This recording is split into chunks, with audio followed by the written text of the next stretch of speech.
Salut tout le monde! Aujourd'hui, on plonge dans une idée qui pourrait bien changer notre façon de voir l'intelligence artificielle. On va se demander pourquoi une IA, même si elle est super bonne pour coder, pour voir et pour planifier, n'est pas capable de bâtir un robot qui fonctionne. Puis on va voir comment un changement radical d'approche est en train de régler ce problème. On passe d'une IA qui exécute une commande à une IA qui apprend et se bâtit elle-même. On commence direct avec la question centrale. On a des IA capables de générer du code hyper complexe, de concevoir des systèmes de contrôle, mais si on leur demande de tout mettre ça ensemble pour créer un robot fonctionnel de A à Z, c'est l'échec. Pourquoi ce paradoxe? C'est ce mur-là qu'on va essayer de comprendre et de franchir ensemble. Et la réponse, c'est ça qui est fascinant, elle n'est pas dans la puissance de l'IA. C'est pas une question d'être pas assez intelligent. Le problème est ailleurs, il est structurel. C'est la nature même de la robotique qui nous force à repenser complètement notre stratégie. OK, voici le point crucial. Un robot, c'est pas juste un programme. C'est un empilement de 6 couches qui doivent être parfaitement synchronisées.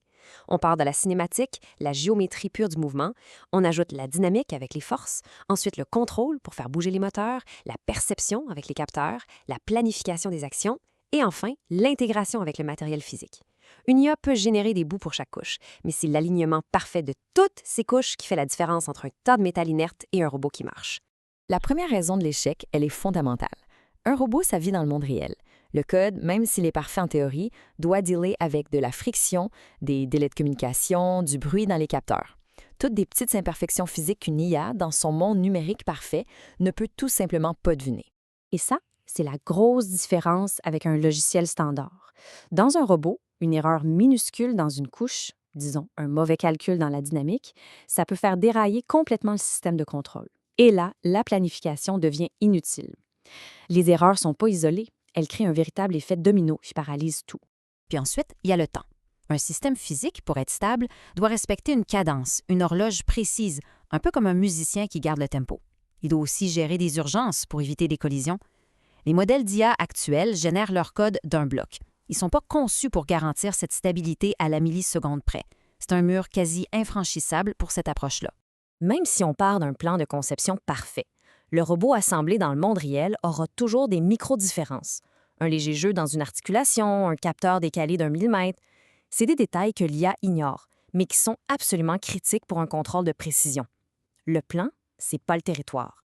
Et pour finir, même si on avait des morceaux de code parfaits pour chaque couche, juste les faire fonctionner ensemble, c'est un casse-tête d'une complexité folle. C'est comme avoir des milliers de pièces de Lego qui viennent de systèmes différents puis qui doivent s'emboîter parfaitement du premier coup. L'IA peut générer les pièces, mais pas encore assembler le puzzle au complet. Bon, le diagnostic est posé. Ça semble être une impasse. Mais c'est justement là que tout bascule. Si on change la question, si on change de stratégie, le problème devient soudainement possible à résoudre. C'est le pivot stratégique. Voici le changement de mentalité fondamental. Au lieu de demander à l'IA « génère-moi un robot complet et parfait », on lui demande « génère-moi un système qui est capable d'apprendre et de se corriger lui-même en interagissant avec la réalité ». On arrête de viser la perfection du premier coup pour viser la capacité de s'améliorer tout le temps. Et comment ça marche, ça? C'est une boucle toute simple, mais incroyablement puissante. 1. Le système prédit ce qui va arriver. 2. Il exécute l'action et il compare sa prédiction avec ce qui s'est vraiment passé. 3. Il corrige ses propres paramètres internes pour réduire l'erreur. Et 4. Il recommence. C'est un système qui s'enseigne à lui-même sa propre physique. Maintenant, on va voir comment ce principe de boucle nous permet de régler un problème encore plus grand. Comment une IA peut-elle écrire un logiciel au complet ou concevoir un système complexe? Des tâches qui sont bien trop grosses pour ce qu'on appelle sa fenêtre de contexte, c'est-à-dire la quantité d'infos qu'elle peut gérer en même temps. La clé, c'est de comprendre que la fenêtre de contexte, c'est pas une prison. C'est plutôt un espace de travail local. Une IA ne résout pas un projet énorme en l'avalant d'un coup. Non, elle le résout en faisant des milliers de petites actions, de petites itérations, de petites corrections, exactement comme un humain, qui lit un livre page par page en prenant des notes.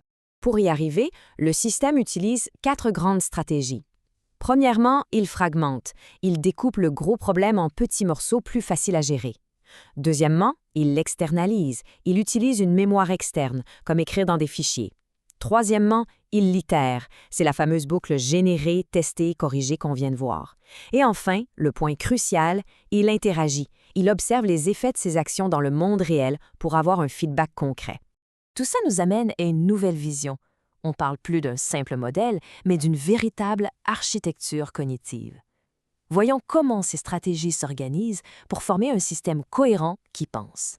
L'idée, c'est de distribuer le travail en 5 rôles. Attention, ce n'est pas 5 IA différentes, mais plutôt 5 chapeaux qu'un même système peut porter. On a l'observateur qui collecte l'info, le penseur qui planifie, l'exécuteur qui agit et qui code, le réviseur qui évalue et qui critique, et enfin le rôle qui est peut-être le plus important, la mémoire, qui stocke, indexe et résume tout ce qui a été appris. Et cette mémoire, c'est pas juste un disque dur. On l'appelle une mémoire vivante. C'est un système actif que l'IA construit et organise elle-même pour stocker les leçons, les décisions, les règles qu'elle a découvertes. Elle ne fait pas juste stocker, elle compresse l'information, elle relie les concepts et elle élève le niveau d'abstraction. Par exemple, au lieu de se souvenir de 1000 lignes de code, elle va se souvenir du principe derrière la fonction. C'est là que la magie opère. Quand un LLM normal atteint sa limite de contexte, il plante. Il dit « erreur ». Ce nouveau système, lui, il voit ça comme un signal. Un signal qui lui dit « OK, je peux plus tout garder en tête, il est temps de résumer, de structurer et de construire une carte de ce que je sais pour libérer de l'espace de travail. » Une limite technique devient une fonction cognitive. Et voilà, c'est ça, le changement de paradigme. L'IA n'est plus un modèle statique, une boîte noire qui répond à des questions.